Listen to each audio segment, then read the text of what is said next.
Trump ati mbere na mbere Amerika. Mbere y'irahira kandi Washington haba imyigaragambyo ikomeye cyane. Iyi myigaragambyo yaba yatewe n'iki? Trump kandi yanze gutumira Volodymyr Zelensky wa Ukraine nyuma y'uko umutegetsi mugenzi we amusabye inshuro zigera kuri 3 kuko yakwitabira uyu muhango. Trump yabyanze aratsemba cyane. Iby'umubano we na Putin nabyo biri mu zo gukunda se. Ni iki Putin yaba yavuze kuri Trump nyuma y'uko yari mu muhango wo kurahira? Joe Biden kandi nawe yahabaga babiri ubudahangarwa ngo Trump atazabakurikirana mu nkiko. No kubera iki? Muri uyu muhango kandi mwirahira rya Trump nta muperezida w'igihugu na kimwe cyo muri Afurika watumiwe. Ibi nabyo turareba impamvu yabyo. Tubaye ikaze kuri Mwirahira Media TV muri isanga. Donald John Trump perezida wa 44 wa Leta Zunze Ubumwe za Amerika uyavutse tariki ya 14 Kamena mu 1946. Avukira mu mujyi wa New York. Ni umuhungu wa Fred Trump na Mary Ann Trump. Ni umugabo uzwi cyane mu by'ubwubatsi, itangazamakuru no muri politiki. Akaba umwana wa kane mu bana batanu ababyeyi babyaye. Arubatse, afite abana 6 yabyaranye n'abagore 3 batandukanye. Muri bo 2 baratandukanye. Uwa gatatu niwe bari kumwe ubu witwa Melania Trump. Uyu bashyingiranywe mu mwaka wa 2005. Trump kandi yize muri kaminuza ya Fordham University mu gihe kijya ku myaka 2. Uyu yaje kwinjira mu ishuri ry'ubucuruzi rya Wharton riherereye muri kaminuza ya Pennsylvania. Kwiga bifitanyaga no gukora akazi ko muri sosiyete y'ubwubatsi ya se izwi ku izina rya Elizabeth Trump and Son. Trump yaje kurangiza mu ishuri rya Wharton mu 1968 aho yakuye impamyabushobozi y'icyiciro cya 2 mu by'ubukungu. Yahise yinjira mu sosiyete ya Seneza. Mu 1971 yahawe ububasha bwo kwigenzura za no kuyita The Trump Organization. Trump kandi yize mu ishuri rya gisirikare rya New York Military Academy, aho yaje kurangiza ari mu banyeshuri beza bafite amanota meza. Kuri ubu ni umuntu uzwi mu bikorwa by'ubwubatsi ndetse akaba anazwi mu itangazamakuru na politiki. Mu gitondo cyo ku itariki 20/24 ku munsi w'irahira rye, Donald Trump aherekejwe n'umugore we Melania Trump bageze ku rusengero rwitiriwe Mutagatifu Yohana ruri Washington DC. Uyu muhango w'amasengesho ukorwa na buri muyobozi wa Amerika mbere yo kurahirira inshingano ze. Mbere yo kugera kuri rusengero, Trump yabanjirijwe n'abana be barimo Ivanka Trump ndetse na Eric Trump. Nyuma y'amasengesho biba biteganyijwe ko perezida mushya na vice perezida mushya bajya muri White House kuyisura. Bakirwa n'abacyuye igihe bakagirana ikiganiro kigufi.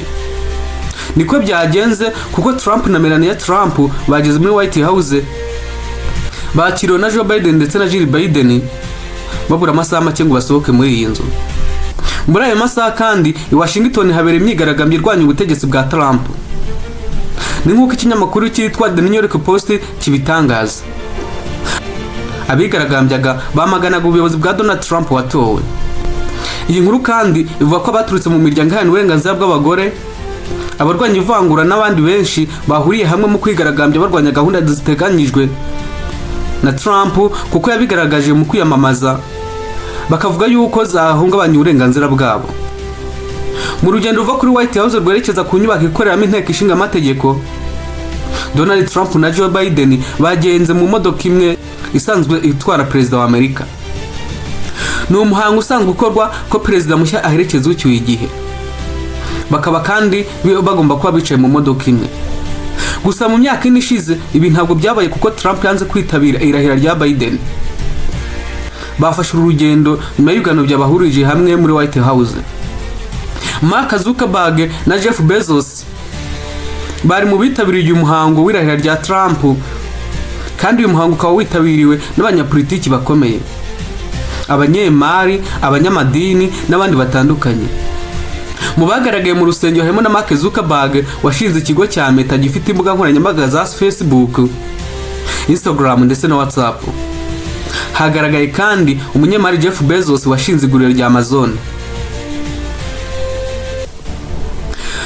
Mu bayoboye Amerika bitabiriye uyu muhango kandi harimo Bill Clinton, George Bush na Barack Obama. Uretse aba kandi uyu muhango wanitawe na Elon Musk uyaza ku mwanya wa mbere mu bakize ku isi, mu gihe abandi bayoboye Amerika binjiraga ahabera umuhango wo kurahira kwa Trump bari kumwe n'abagore babo. Barack Obama yatambutse ari wenyine kuko hari hashize iminsi umugore we Michelle Obama atangaje ko atazitabira uyu muhango. Kuri uyu wa mbere saa sita z'amanywa z'i Washington DC hari saa moya zuzuye ku isaha yo mu Rwanda, nibwo Donald Trump yarahiye ku mugaragaro kuyobora Amerika nka perezida wa 47 w'iki gihugu. Igihe cyo kurahira cyageze, perezida wa Leta Zunze Ubumwe za Amerika Donald Trump yarahijwe n'umucamanza mukuru w'urukiko rw'ikirenga rwa Amerika rwitwa Chief Justice of United States. Uyu yitwa John Robert Jr. Uyu asanzwe kandi ari umucamanza mukuru w'urukiko rw'ikirenga kuva mu mwaka wa 2005. Ni igikorwa gisanzwe mu mategeko ya Amerika, aho umucamanza mukuru ari ugira uruhare mu irahira rya perezida mushya. Abanza gusoma indahiro, perezida akayisubiramo mu ijwi riranguruye. Donald Trump akimara kurahira, Donald Trump yakirijwe amashyi y'urufaya n'abamugushyigikiye, ari nako haririmbwa indirimbo yubahiriza igihugu cya Amerika. Donald Trump kandi asoje kurahira, mu ijambo yagejeje ku bitabiriye uyu muhango, Donald Trump yavuze ko imyaka y'ibyiza n'ibitanga zitangiye ubu ngubu. Yagize ati, igihugu cyacu kizongera gutera imbere ndetse cyubahwe hirya no hino ku isi. Tuzaba icyitegererezo cy'ibihugu ku isi hose, ariko ntituzemera na gato ko abantu bakomeza kutwungukiramo. Buri munsi umwe mu izaranga ubuyobozi bwa Trump nzashyira Amerika imbere. Ubutavogerwa bwacu buzongera kubaho, ituze ryacu rizagarurwa, ukuboko k'ubutabera kuzongera gukora biboneye, ndetse n'ubugizi bwa nabi bukoresha intwaro bizarangira burundu. Icyo tuzashyira imbere ni ukubaka igihugu gifite ishema, giteye imbere kandi kirimo ubwisanzure. Vuba Amerika izarushaho kuba igihangange, ibinyembaraga ndetse irushaho kuba umwihariko kurusha uko byigeze bibaho mu mateka. Yashimiye abanyamerika b'abirabura, abizeza uko bamushyigikiye ko atazigera byibagirwa habe na gato. Yababwiye ko kandi azashyira imbere kumva ibibazo byabo. Trump akimara kurahira yahise atanga ijambo rigufi ryibanda ku ntego z'ubuyobozi bwe. Yavuze ku by'ingenzi birimo kugarura icyubahiro cya Amerika ku rwego mpuzamahanga, kubaka ubukungu bukomeye no gushyira imbere inyungu z'abanyamerika, guharanira ubutabera, ituze no gukemura ibibazo by'ubukene n'ubwiyongere bw'abimukira. Nyuma y'ibyo kandi habaye igikorwa cy'ubusabane aho perezida n'abashyitsi bakomeye bageragezaga kubaka ubushuti no kungurana ibitekerezo ku cyerekezo gishya cy'ubutegetsi bwe. Perezida na visi perezida bashya bakurikijeho urugendo rwerekeza kuri White House. Urwo rugendo rugira umuhango wo kwiyereka abaturage, rukaba rwitabirwa n'ingabo, amatsinda y'abacuranzi n'abanyeshuri. Trump na Melania Trump bageze muri White House, aho batangiye inshingano zabo ku mugaragaro, kandi hagira ibiganiro bimwe bikomeye bitangira ku mpande zinyuranye.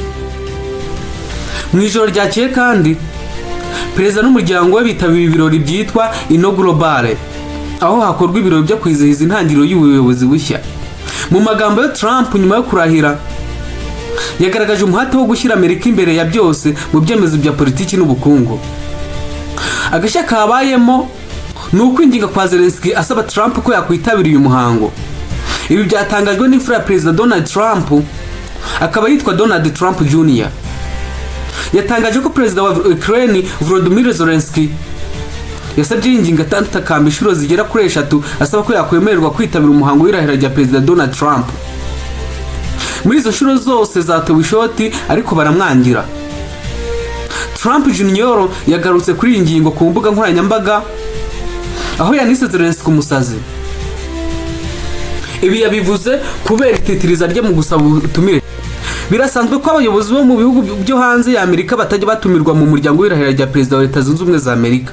Ahangaha ariko perezida watowe Donald Trump yahisemo kwitandukanya n'uyu mugenzo, atumira bamwe mu bayobozi mpuzamahanga, bakaba barimo perezida wa Argentine Javier Milei na perezida wa El Salvador Nayib Bukele.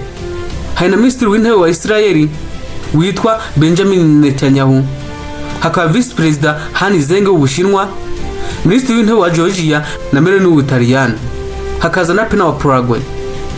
perezida Daniel Noboa wa Ecuador ndetse n'uwahoze ari perezida Salome Zurabichvili wa Georgia. Saba gusa kandi hakaza kandi perezida wa Santiago. Ikinyamakuru cyitwa Pravida Trump kigaruka cyane ku makuru ya Trump ndetse n'ikinyamakuru cya AP News bihamya ko perezida Zelensky nawe yinginze ngo azaboneke muri uwo muhango, ariko byaranze neza. Mu bitangazamakuru Zelensky yakunze kugaragaramo avuga ko adashobora kwitabira irahira rya perezida wa Leta Zunze Ubumwe za Amerika Trump atabanje guhabwa ubutumire bwihariye nawe. Anongeraho ko bitari bisanzwe ko abayobozi b'amahanga batumirwa muri iyo mihango. Inkuru ivuga ko perezida Joe Biden wa Leta Zunze Ubumwe za Amerika yafashe icyemezo cyo guha ubudahangarwa General Mark Milley, uyu yahoze ari umugabo w'ikirenga w'ingabo za Amerika, ndetse na Donald Anthony Fauci, uyu yabaye umuyobozi w'ikigo gishinzwe kurwanya indwara zandura NIH. Iki cyemezo gifite intego yo kurinda aba bantu kuba bashobora gukurikiranwa mu butabera mu gihe Donald Trump yaba agarutse ku butegetsi. Icyemezo cya perezida Biden gishingiye ku kuba aba bantu baragize uruhare rukomeye mu bikorwa bikomeye by'ubuyobozi bwe, kandi bikaba bishoboka ko bashobora kuba inyuma y'icyo Trump yagerageza gukoresha mu rwego rwo kubahora ibyo bakoze cyangwa ibyo bahagarariye. Dr. Fauci yari ku isonga mu guhangana na COVID-19 mu gihe General Milley yamenyekanye cyane kubera uruhare rwe mu bijyanye n'umutekano. Iyi nkuru kandi ivuga ko Donald Trump ubwo yamamarizaga kongera kuyobora muri 2024 yari yagaragaje ko ashobora gufata ingamba zo gukurikirana mu butabera abatavuga rumwe nabo cyangwa ababonwa nk'abamushyigikiye. Biden rero yafashe icyemezo nk'inzira yo kubarinda. Ku bijyanye n'imibanire n'Uburusiya kandi, perezida w'Uburusiya Vladimir Putin yagaragaje ko yishimiye intsinzi ya Donald Trump mu matora ya Leta Zunze Ubumwe za Amerika, amushimira ku mugaragaro. Putin yashimangiye ko yiteguye kujyana ibiganiro na Trump bigamije gukemura ibibazo byerekeye intambara muri Ukraine n'ibijyanye n'ibikoresho by'ubumara bya kirimbuzi nucleaire. Mu kiganiro ajyanye n'itangazamakuru, Putin yavuze ko ashyigikiye ubushake bwa Trump bwo gusubukura umubano mwiza hagati y'ibihugu byombi ndetse no kwirinda intambara ya gatatu y'isi yose. Yongeyeho kandi ko yiteguye kuganira ku masezerano y'amahoro arambye muri Ukraine. Aho kandi yifuza ko ibiganiro byibanda ku mpamvu nyamukuru z'iki kibazo kugira ngo habeho amahoro arambye aho kuba agahenge k'igihe gito. Ku bijyanye n'ibikoresho bya kirimbuzi, Putin yagaragaje ko yiteguye kuganira na Trump ku masezerano yo kugabanya intwaro za kirimbuzi, cyane cyane hibandwa ku masezerano ya New START agena umubare ntarengwa w'ibikoresho bya kirimbuzi buri gihugu kigomba gutunga. Aya masezerano akaba azarangira mu mwaka utaha wa 2026. Ibiganiro kandi biteganyijwe hagati ya Putin na Trump biratanga icyizere cyo gusubukura umubano mwiza hagati y'ibihugu byombi ndetse no gushakira hamwe ibisubizo by'amahoro arambye mu karere ka Ukraine no kugabanya intwaro za kirimbuzi ku isi yose. Ni naha dusare iki kiganiro bifuriza kugira impagarike n'ubugingo, amahoro n'amahirwe. Ni ndasenga Claude Mwami nk'ibisanzwe, tuzasubira ubutaha mu kiganiro nk'iki.